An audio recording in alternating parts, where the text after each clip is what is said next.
보시겠습니다. 하나님이여, 내 속에 정한 마음을 창조하시고 내 안에 정직한 영을 새롭게 하소서. 나를 주 앞에서 쫓아내지 마시며 주의 성령을 내게서 거두지 마소서. 주의 구원의 즐거움을 내게 회복시켜 주시고 자원하는 심령을 주사 나를 붙드소서. 아멘. 할렐루야. 함께 조차합시다. 거저왔다 거저가지 맙시다. 꼭 은혜 받고 갑시다. 성령 충만해야 삽니다. 아멘입니까? 지난 주일 성령의 인도하심에 순종하며 자녀의 복을 누리는 목사님 가정에 대한 이야기를 전해드렸습니다. 며칠이 지나 목사님께서 함께 간증을 들은 목사님들께 문자를 보내셨는데 소개해드리겠습니다. 오늘 행복했습니다. 오랜만에 부담 없는 외출이 좋았습니다. 그러나 쓸데없는 자랑질로 목사님들의 영성을 혼란시키고 불편하게 해드려 송구합니다. 너그러이 양해해 주세요. 다음 만남을 고대하며 평강과 안녕을 기도합니다. 이런 마음이셨을 거예요. 세 자녀를 미국에서 공부시키고 나름대로 그들의 삶이 하나님 앞에서나 사람 앞에서 인정받는 성공적인 내면에는 성령의 인도하심이 있었다라고 하는 것이죠. 저 시골에 경매에 넘어가 교회가 폐쇄일보 직전인 그 교회를 자기는 가고 싶었겠습니까? 그러나 성령께서 인도하셨죠. 성령께서 강권하셨죠. 성령께서 순종하게 하셨죠. 그 결과가 자신이 받은 자녀의 복이라는 이야기예요. 자랑할 것이 있다는 얘기예요, 없다는 얘기예요? 자기에겐 자랑할 것이 1도 없다는 얘기예요. 여러분도 마찬가지예요. 저도 마찬가지예요. 목회를 하다 보면 여러분이 신앙생활과 삶을 사는 과정에 있어서 아주 부드럽게 성령의 인도하심을 받을 때도 있어요. 그런데 어떤 때는요, 나는 순종할 마음이 없는데, 야, 이거 자칫 잘못하면 이렇게 순종했다고 하면 가정적으로 문제가 생길 수도 있습니다. 경제적으로 건강의 문제가 생길 수도 있습니다. 누군가의 관계의 문제도 생길 수 있습니다. 그러나 성령이 하도 강권하시니까 순종할 때가 있어요. 사람들이 보고 놀랍니다. 야, 저 사람 그럴 사람이 아닌데. 자기 스스로가 놀랍니다. 내가 이 성령의 감동에 순종할 사람이 아닌데, 그럴 신방과 사장이 아닌데 순종했습니다. 뭐가 자랑이에요? 뭐가 자랑입니까? 자랑할 것이 없어요. 우리의 태도는 이때 분명해야 합니다. 나는 기쁨으로 순종한 것뿐입니다. 감동을 주신 이도 성령이시고 순종하게 하신 이도 성령이시고, 만약 제 삶 속에 성령에 강권하셔서 어떤 일을 행했던 여러 가지 일들이 있는데 그 중에 한 가지를 똑같이 하나님께서 나에게 하라고 말씀하시면 제가 반드시 그 일을 하는데 예스 안 할 수도 있어요. 우리 장로님들은 어떠세요? 우리 장로님들께서 하나님의 성전을 이만큼 세워나가는 일에 굉장한 헌신을 하셨습니다. 여러분이 소개를 드리고 설명을 하면 깜짝 놀랄 만한 헌신이 우리 장로님들에게 있었어요. 우리 권사님들 가운데서는 어떤 분은 카드를 깡을 해가지고 작정을 하고 헌금을 하셔서 이 교회를 세우신 분도 있습니다. 누가 하셨습니까? 누가 하셨어요? 성령의 강권하심입니다. 참 대단한 믿음이고 칭송받을 믿음이고 하나님께 복을 받을 믿음이지만 자랑할 것은 있다 없다? 없다는 것입니다. 사도 바울이 이런 고백을 했어요. 고린도전서 15장 10절 함께 읽겠습니다. 그러나 나의 나된 것은 하나님의 은혜로 된 것이니 내게 주신 그의 은혜가 헛되지 아니하여 내가 모든 사도보다 더 많이 수고하였으나 내가 아니요 오직 나와 함께 하신 하나님의 은혜로라. 아멘. 바울은 로마의 시민권자였습니다. 부활하신 예수님을 만나고 사도로 기름 부음을 받으신 후에 그 신분에 대한 특권 버렸습니다. 바울은 종교적으로 바리새인 중에 바리새인이었습니다. 굉장한 종교적인 특권을 가진 사람이었는데 그는 부활하신 예수님을 만나고 나서 분토와 같이 여긴다고 했습니다. 배설물처럼 그것을 생각한다고 했습니다. 바울은 당대에 학문적으로 대단히 유력한 사람이었습니다. 그러나 그 학문적인 배경으로 인한 특권도 다 버렸습니다. 바울은 예수님이 직접 뽑으신 제자들보다 더 많은 수고를 하고 더 많은 고난을 당했다고 분명히 이야기합니다. 죽을 뻔한 고비를 넘기고 복음 때문에 옥에 갇히고 40에 하나 감한 매를 여러 대 맞고 선교를 위해서 배를 타고 항해하던 중에 풍랑에 휘말려 죽을 뻔하고 멜리데라고 하는 섬에서는 독사에 물리기도 했습니다. 헐벗었습니다. 굶주렸습니다. 그런데 뭐라고 얘기합니까? 나의 나된 것은 누구의 은혜라? 하나님의 은혜라. 내가 모든 사고 타도보다 더 많이 수고하였지만 내가 한 것이 아니다. 오직 나와 함께 하신 하나님의 뭐다? 은혜라고 이야기합니다. 사랑하는 성도 여러분, 이것이 바른 신앙이고 이것이 하나님이 기뻐하시는 신앙이고 이 신앙 가운데 열매가 맺히는데 그 열매를 가리켜 우리는 하나님이 약속하신 축복을 믿음으로 순종하여 받는다라고 정의를 내리고 저와 여러분은 일평생 그와 같은 축복을 하나님께 받으며 여기까지 살아온 것입니다. 그런데 말입니다. 오늘 아주 중요한 것, 성령 충만과 반드시 연결되어지는 우리의 삶 속의 실질적인 것 한 가지를 좀 강조하려고요. 그것은 무엇이냐면 성령 충만해서 모든 것이 하나님의 은혜입니다라고 믿음으로 고백하며 살아가는 성도에게는요, 구원의 즐거움이 따라요. 구원의 기쁨이 따라와요. 제가 신학교 다닐 때 성경에 나오는 인물들 가운데 누구를 제일 존경하냐? 90% 이상이 사도 바울이다라고 얘기를 합니다. 모든 이들이 바울의 신앙을 따라가고 싶어 해요. 그런데 도저히 따라가지도 못하고 사실 이해가 되어지지 않는 부분도 있어요. 저에게 있어요. 저에게 있어요. 제가 어제 설교를 완성시키고 부교육자들에게 설교를 넘겼어요. 그런데 저녁 때 식사를 하고 깊은 생각을 하고 있는데 지금까지 이해되어지지 않던 부분이 100% 이해되어지는 은혜를 경험했어요. 오늘 아침 부지런히 나와가지고 설교 원고를 거의 3분의 1을 수정을 해가지고 우리 부목사님께 넘겼어요. 우리 부목사님이 오늘 아침 엄청 바빴습니다. 저 때문에. 자, 데살로니가 전서 5장 15절로 18절 한번 읽겠습니다. 여러분은 아무도 악을 악으로 갚지 못하게 하고 오직 서로에게 그리고 모든 사람에 대해 항상 선을 쫓으십시오. 모든 일에 감사하십시오. 이는 그리스도 예수 안에서 여러분을 향하신 하나님의 뜻입니다. 아멘. 부활하신 예수님을 증거하는 것이 죄가 되어 많은 박해를 받았어요. 자기를 대적하는 모든 사람들이 마귀라고 해도 맞는 거예요. 하나님을 대적하는 것이 마귀밖에 더 있겠어요?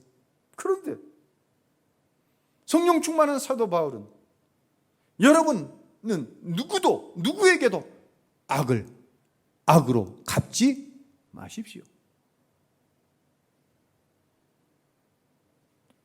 도대체 어떻게 그럴 수가 있어요? 도대체 그와 같은 박해, 그와 같은 고난 속에서 항상 기뻐하라고 합니다. 이해가 돼? 저는 솔직히 이해가 안 됐어요. 여러분에게 그렇게 하라고 하면서도 왜 내가 할 수 없으니까. 이건 나로서는 도저히 할 수 없는 것이라고 생각했으니까. 쉬지 말고 기도하라? 기도가 돼요? 범사에 감사하라고요? 이게 말이 됩니까? 어떻게 감사해? 여러분 10분 전, 1시간 전에 무슨 일이 있었는지 저는 알 수 없습니다. 그 일에 감사하고 계신가요? 어떠신가요? 여러분 얼굴 표정 좀 제가 한번 보겠습니다. 감사하고 있나요? 감사하십니까? 어떻게 감사합니까? 도대체 뭐예요? 그 비결이 뭐냐는 얘기예요. 그것이 그리스도 예수 안에 있는 나를 향한 하나님의 뜻이라고 얘기합니다. 그 비결은 구원의 즐거움 때문이에요. 오늘 우리가 찬송을 불렀는데요, 성령이 계시네 할렐루야 함께 하시네 좁은 길을 걸으며 밤낮 기뻐하는 것 주의 영이 함께 함이라. 감옥 안에서도 풍랑 가운데서도 굶주림과 헐벗은 가운데서도 성령 충만 안에 주어지는 주께서 주시는 구원의 즐거움, 기쁨을 끊어내지 못하는 거예요. 좁은 길을 걸으며 밤낮 모든 일에 기뻐하고 감사할 수 있는 것은 주의 영이 함께 함이라. 할렐루야. 다른 비결이 없는 거예요. 저와 여러분이 세상에서 승리할 수 있는 오직 한 방법은 성령 충만뿐이에요. 우리를 둘러싸고 있는 어떤 고난의 문제도 예수님께서 십자가에서 이루시고 성령을 통해 누리게 하시는 이 구원의 기쁨과 즐거움을 끊어낼 수가 없는 거예요. 이게 깨달아지니까 비로소 그래서 기뻐할 수 있고, 그래서 기도할 수 있고, 그래서 모든 일에 감사할 수 있구나. 저는 이 감격을 우리 우신교회 모든 성도들과 이 시간 함께 나누고 싶어요. 항상 기뻐할 수 있습니다. 쉬지 않고 기도할 수 있습니다. 범사에 감사할 수 있습니다. 할렐루야. 성령의 이런 임재하심이 나타날 때 혼미한 정신, 불쾌한 우울증, 조울증이 예수의 이름으로 떠나갈 줄로 믿으시길 바랍니다. 병든 육체 가운데 이 성령의 임재하심이 병든 육체를 통과하면 육체의 질병이 예수의 이름으로 떠나갈 줄로 믿으시기를 바랍니다. 할렐루야. 영적인 공고함이 있어요. 여러분 이거 절대로 무시하면 안 돼요. 여러분 도대체 영적으로 어떤 상태입니까? 예배 안 드리고 살 수 있습니까? 기도 안 하고 살 수 있습니까? 이 좁은 길을 어찌 가려고 하십니까? 이 좁은 길을 성령이 동행해 주시지 않으면 어떻게 가시려고 합니까? 말씀을 들을 때 세상에 지치고 세상의 억눌림에 피폐해진 내 영혼이 다시 소생되어지는 것을 경험하는 거예요. 다시 성령으로 충만하게 하시는 하나님의 은혜를 이 시간 경험하게 되어지는 거예요. 그 어떤 세상의 것도 예수님께서 십자가에서 이미 허락하신 그 구원의 기쁨과 즐거움을 이길 수 없는 줄로 믿으시기를 바랍니다. 이제 성령 충만한 초대교회는요, 특징이 자신의 재산을 팔아 이웃을 구제하고 교회를 세워나가는 일에 쓰임받는 것을 큰 기쁨으로 알았습니다. 사도행전 4장 32절을 함께 읽습니다. 믿는 무리가 한 마음과 한 뜻이 되어 모든 물건을 서로 통용하고 자기 재물을 조금이라도 자기 것이라 하는 이가 하나도 없더라. 난 이게 이해가 안 돼. 하나는 있어야지.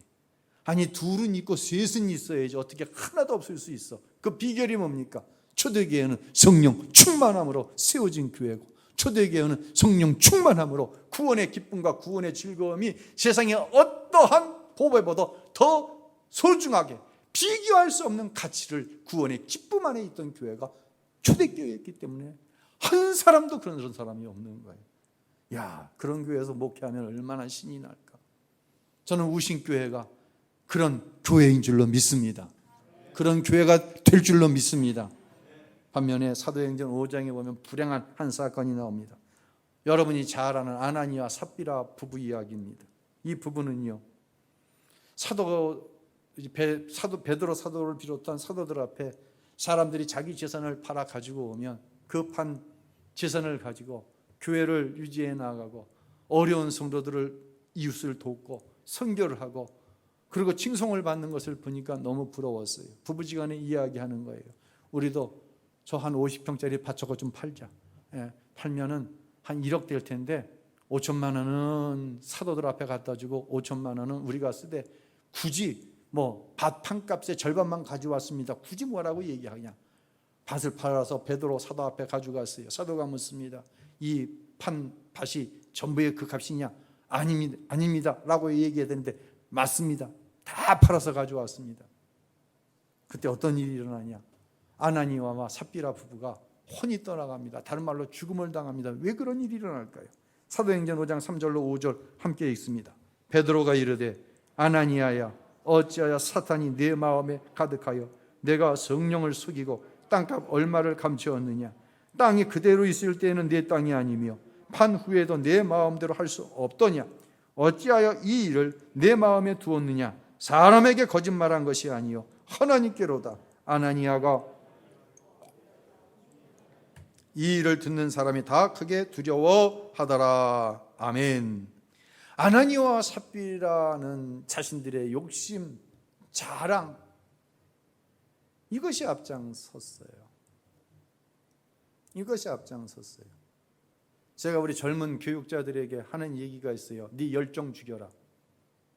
네 열정 때문에 하나님이 일을 못하신다. 저에게 그런 때가 있었어요. 내 열정 때문에 구원의 기쁨과 즐거움을 누리지 못하는 어리석은 가운데 빠지지 마세요. 자기 생각 때문에 구원의 기쁨과 즐거움을 누리지 못하는 일이 없게 하세요. 저는 가끔가다 여러분에게 헌금이나 헌신에 대한 이야기를 드릴 때가 있습니다. 그럴 때 때로는 목사니까 이야기를 할 수밖에 없고 목사니까 앞장설 수밖에 없다는 생각을 할 때가 있습니다. 그러나 이때 없는 게 있습니다. 구원의 기쁨과 구원의 즐거움을 하지 못합니다. 참, 그래서 저는 사도 바울의 그 기뻐하고 쉬지 말고 기도하고 감사하라는 얘기가 그래서 이해가 안 되었던 것 같아요. 하나님 주시는 은혜가 너무 큰데 이것밖에 드릴 것이 없어. 하나님 너무 죄송합니다. 몸 밖에 드릴 것 없어 이 몸 바칩니다. 이 몸밖에 드릴 것이 없지만 구원의 은혜가 감사한 거예요. 구원의 기쁨이 넘치고 구원의 즐거움이 넘쳐가는 것이 이렇게 성령 충만하여 구원의 즐거움으로 하나님 앞에 올려드리는 모든 헌신이 복이 되는 줄로 믿으시기를 바랍니다. 예. 이와 같이 성령의 감동에 순종하여 드리는 헌신과 칭찬, 자기 자랑, 자기 열정으로 올려드리는 헌신과 뚜렷한 구별점이 있어요. 그 구별점이 뭐예요? 바로 구원의 기쁨이 있다, 없다. 여기서 결정나는 거예요. 우리 찬양대원들이 오늘 찬양을 은혜롭게 불러주셔서 감사해요. 늘 구원의 기쁨을 가지고 찬양할 수 있기를 바라요. 찬양이 달라져요. 찬양은 성령의 감동으로 성경이 쓰여지듯 어느 작사가나 작곡자를 통해서 성령께서 쓰신 곡들이에요. 성령 충만하지 않으면 단순히 내 목소리로 내 감정을 가지고 뽑아내는 노래에 불과해요. 그 노래는 회중들에게 감동을 주지 못해요. 설교도 마찬가지. 우리가 행하는 모든 것이 마찬가지. 그 일을 행한 후에 구원의 기쁨, 구원의 즐거움. 할렐루야. 오늘 한 가지 숙제를 또 좀 풀고 좀 넘어가도록 하겠습니다. 그 문제는 뭐냐면 이제 우리는 성령 충만하기를 원하는데 항상 성령 충만할 수가 있나요? 어떻게 생각하세요? 항상 성령 충만할 수가 있나요? 우리 청년회장 장동현 형제 항상 성령 충만할 수가 있을까? 예? 1번 있다, 2번 없다. 몇 번? 1번 항상 성령 충만할 수 있다? 대단한 거예요. 참 대단한 거예요. 저한테 물으면 저는 2번이에요. 항상 성령 충만하지 못한 것 같아요. 항상 구원의 기쁨과 즐거움이 제 목회를 지배해야 되는데 그러지 못하는 것 같아요. 이 D.L. 무디 선생님이 이런 글을 썼는데 제가 한번 옮겨봤어요. 인간은 깨어진 그릇과 같으므로 계속 성령 충만하게 되는 방법은 물이 쏟아지는 수돗물 아래 그 깨어진 그릇을 가져다 놓는 방법밖에 없다. 깨어진 항아리에 물을 부으면 계속해서 깨어진 틈새로 나아가기 때문에 충만한 상태를 유지하지 못합니다. 그래도 충만한 상태를 유지하기 위해서는 어떻게 해요? 계속 붓는 수밖에 없다는 얘기예요. 계속 붓는 수밖에 없어요. 날마다 십자가 앞에 나아가 내 죄를 내려놓는 수밖에 없어요. 그리고 공급받을 수밖에 없어요.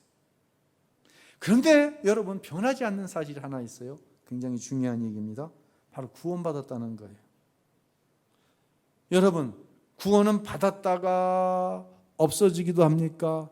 아니면 구원받은 사람은 어떠한 죄를 짓는다고 할지라도 그 구원이 은혜로 유지가 됩니까?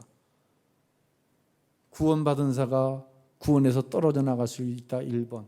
구원은 어떤 상황 속에서도 유지된다. 2번. 어떤 겁니까? 2번이 맞습니다. 우리가 받은 구원의 은혜는 내 의나 내 어떤 열심으로 받은 것이 아니라 전적으로 십자가의 은혜로 받은 거예요. 할렐루야. 이 십자가의 은혜가 무효화되지 않는 한 저와 여러분이 구원받았다고 하는 사실은 변할 수가 없어요. 취소되는 것이 아니에요. 그런데 흔들리는 것이 있어요. 자, 잘 집중하세요. 흔들리는 것이 있어요. 그것은 뭐냐? 바로 구원의 즐거움, 구원의 기쁨이라는 거예요.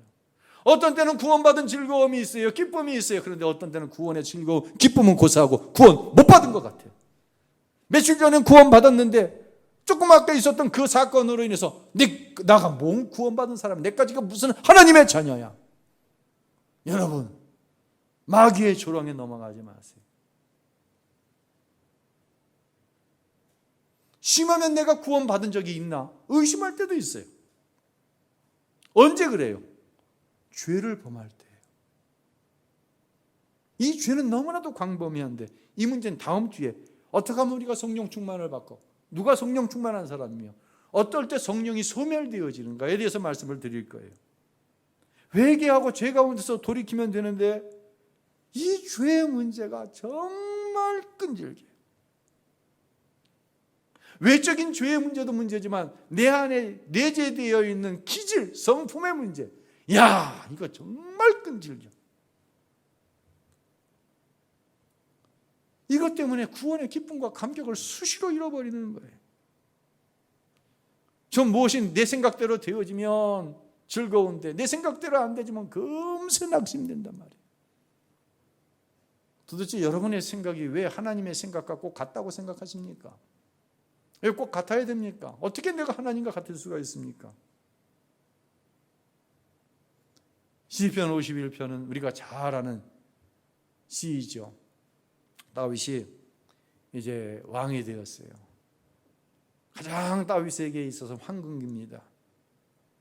본인이 직접 전쟁터에 나가지 않고 부하 장수만 보내도 평정이 되어지고 땅덩어리는 넓어지고 북유다와 남쪽 이스라엘이 북이스라엘과 남유다가 통일이 되어지고, 근데 이때에 부하 장세의 아내를 범하는 일이 벌어집니다. 이때 나단 선지자가 다윗을 찾아와서 책망하죠.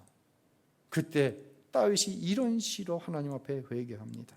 시편 51편 11절 12절 읽겠습니다. 나를 주 앞에서 쫓아내지 마시며 주의 성령을 내게 회복시켜 주시고 자원하는 심령을 주사 나를 붙드소서. 나를 주님 앞에서 멀리 하지 마시고 주의 성령을 거두지 마옵소서. 그 구원의 기쁨 다시 회복시키시며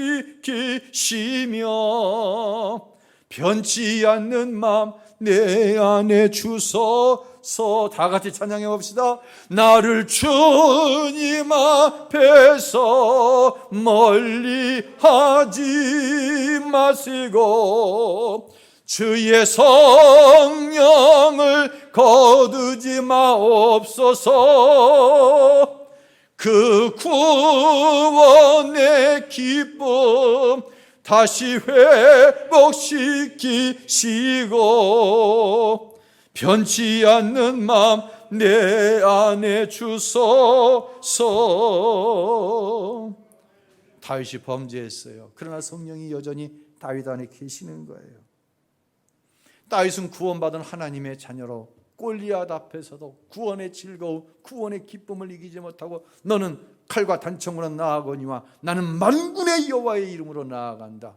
구원의 기쁨, 구원의 능력을 가지고 나아갔어요. 사울왕의 시퍼런 칼 앞에서도, 그의 권력 앞에서도 다윗은 항상 당당했어요. 오히려 사울왕을 부끄럽게 만들었어요. 다윗은 시편 23편에서 내가 사망의 음침한 골짜기를 다닐지라도 해를 두려워하지 아니할 것은 주의 지팡이가 나를 안전하게 하십니다. 할렐루야. 구원의 기쁨, 구원의 즐거움을 아는 자였어요. 그런데 그런 다윗이 죄에 걸려 들어가는 거예요. 그리고 선지자 앞에서 그 죄를 지적받았어요. 그때 다윗은요, 나단 선지자에게 하나님께, 하나님 제발 내 왕위를 빼앗아 가지 말아주세요. 하나님 백성들로 하여금 부끄러움 당하지 않게 해주세요. 이렇게 기도하지 않았어요. 내게서 성령을 거두지 말아주세요.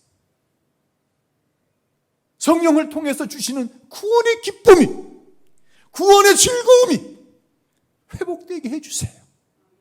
왕으로서 누렸던, 왕의 권력을 가지고 누렸던 모든 세상의 부귀 영화와 모든 향락보다 구원의 즐거움이 비교할 수 없이 크다는 것을 다윗은 알기 때문에 지금 이 구원의 기쁨을 회복시켜달라고 하나님께 절규하고 있는 거예요. 사랑하는 성도 여러분, 구원은 빼앗을 수 없어요. 그러나 저와 여러분의 구원의 즐거움이 빼앗기고 있어요. 왜 하나님이 없는 것 같아요? 여러분의 표정이. 왜 여러분의 언어가 하나님이 계시지 않은 것 같습니까? 왜 이렇게 여유가 없어요? 왜 이렇게 비판적이에요? 구원의 기쁨으로 살아가세요. 구원의 기쁨으로 생각하고 구원의 기쁨으로 말하세요. 십자가의 완전한 은혜를 누리기 원하신다고 한다면, 이 구원의 기쁨, 자유함을 완전히 누리기 원하신다면 성령 충만하시기를 주의 이름으로 축원합니다. 제가 신학대학에 입학을 했어요. 첫 번 입학하면 오리엔테이션이요, 신입생 오리엔테이션이라는 거 하잖아요. 예. 어디 한번 봅시다. 우리 창훈 형제는 오리엔테이션 어디서 했어요? 응? 네? 대학교 학교 안에서 했어, 오리엔테이션을? 응? 아주 잘못 물어봤대. 그럼 장동현 형제는 오리엔테이션 어디 가서 했어? 학교 내에서? 그리고 끝났어? 어디 가서 뒤풀이 하잖아. 어디 갔어? 얘기해도 된다니까. 다 똑같아. 말을 안 하고 있을 뿐이지. 제가 신학대학 갔더니 오리엔테이션 하는 거예요, 신입생. 저희 학교 서울신대 그 밑으로 쭉 내려오면 그때는 중국 음식점이 왼쪽에 하나 있어서 꽤 커요. 그 길 건너, 바로 길 건너에 있어서 꽤 커요. 거기에 신학과, 기독교 교육학과, 교회음악과, 사회사업학과, 그땐 그거밖에 없었으니까. 방방마다 거기서 오리엔테이션 하는 거예요. 뭐 시켜놓고 짜장면 시켜놓고 짬뽕 시켜놓고 탕수육 시켜놓고 콜라 사이다 시켜놓고 얼마나 재미있는지. 이 중국 음식점이 떠나가 너무 재미있으니까. 며칠 후에 고등학교 동창들을 만났어요. 예. 나보러 야 니네는 신학대학은 도대체 어디서 오리엔테이션 하냐 그랬더니 우린 중국집 빌려서 했더니 막 웃는 거야. 비웃어. 그래서 너희는 어디서 했는데 작년 팽고에서 했대. 팽고가 뭐 하는 데지 알아? 고고장이 변하여 디스코장이 되고 그렇죠? 고고장에서 했대. 고고장에서 뭐 했는데 선배들하고 후배들하고 그냥 밤새 술을 먹고 그냥 춤추고 얼마나 재미있었는지 모른다는 거예요. 사랑하는 성도 여러분, 술 없는 OT가 무슨 재미가 있겠습니까? 이것이 구원의 즐거움과 구원의 기쁨을 모르는 인생들이 하는 이야기예요. 여름 성경학교가 수련회가 뭐 그렇게 재미있습니까? 여러분, 세상의 방법을 가지고 세상의 수단을 가지고 복음의 옷을 입혀야 합니다.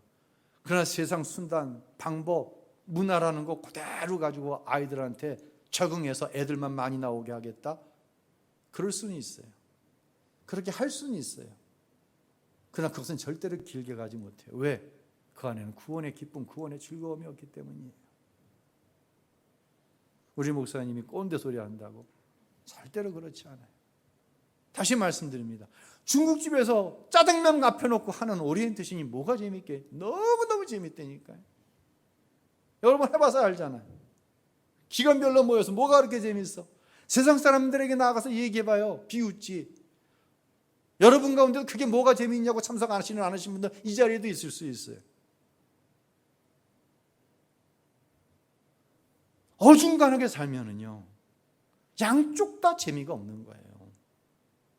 교회 오면 재미가 없고 세상에 나가면 재미있는데 그래도 들은 게 있어갖고 그래도 그 안에 예수를 믿으니까 성령이 계시니까 가끔은 또 죄스러운 거야. 큰 죄를 짓지 않았는데도 성령 충만이 주는 구원의 기쁨과 감격을 누리지 못하고 사는 교인들이 이 땅에는 얼마나 많이 있는지 몰라요. 어떤 교회 가면 그 사람들이 주류를 해. 그 사람들이 주류를 해서 교회 일을 해. 그러니 그 교회 일이 오직하겠냐? 구원의 기쁨을 알지 못하는 교회 일, 구원의 감격을 알지 못하는 교회 일이 오직하겠냐고. 그 결과가 뭐냐고. 나중에는 취미생활별로 나뉘어가지고, 나중에는 자기 기질별로 나눠져가지고, 나중에는 돈 있는 사람, 돈 없는 사람끼리 나눠가지고 싸움질하고 분쟁이 일어나고. 여러분, 이런 교회들이 이 땅에는 얼마나 많이 있는지 몰라요. 오직 성령 충만해야 되는 거예요. 교회는 오직 성령 충만해야 되는 거예요. 구원의 기쁨과 구원의 즐거움이 무엇인지를 아는 사람들이 모여서 함께 해야 되는 것이에요. 육체의 생각이 성령 충만을 가로막고 성령 안에서 누리는 구원의 즐거움을 빼앗아 갑니다. 그래서 하나님은 사도 바울을 통해 이렇게 분명하게 선을 긋습니다. 갈라디아서 5장 10절 읽습니다. 육체의 소욕은 성령을 거스리고 성령의 소욕은 육체를 거스리나니 이 둘이 서로 대적하므로 너희의 원하는 것을 하지 못하게 하려 함이니라. 아멘. 분명한 거예요. 내 육체의 소욕은, 내 옛사람은, 내 안에 여전히 남아있는 죄의 승질은 항상 육체로 기뻐하라는 거예요. 육체의 가치를 가지고 살아가라는 거예요. 적당히 버무려가면서 살라는 거예요. 그러나 성령은 분명하게 선을 그으시는 거예요. 육체는 안 된다. 구원의 기쁨, 구원의 즐거움이 아닌 다른 즐거움은 다 이 땅에 속한 것이고 언젠가는 다 썩어 없어질 것이고 언젠가는 그것으로 인해서 주님 앞에 심판당할 뿐이다. 그거 버리고 살아가라. 그거 포기하고 살아가라. 그래야 성령 충만하고 그래야 구원의 즐거움과 기쁨을 가지고 살아갈 수 있다라고 분명히 말씀하시는 거예요. 여러분을 축복합니다. 육체의 욕심이, 육체의 자랑거리가 성령 충만을 가로막는 원수인 거예요. 성령 충만함으로 어떤 세상의 상황 속에서도 기뻐하고 기도하며 감사할 수 있다면 이것이 복음이 아니겠습니까? 세상에서 절대로 찾고 얻을 수 없는 큰 뉴스, 복음이 아니겠습니까? 성령 충만한 울신교회 성도들이 되시기를 예수님의 이름으로 축원합니다. 할렐루야.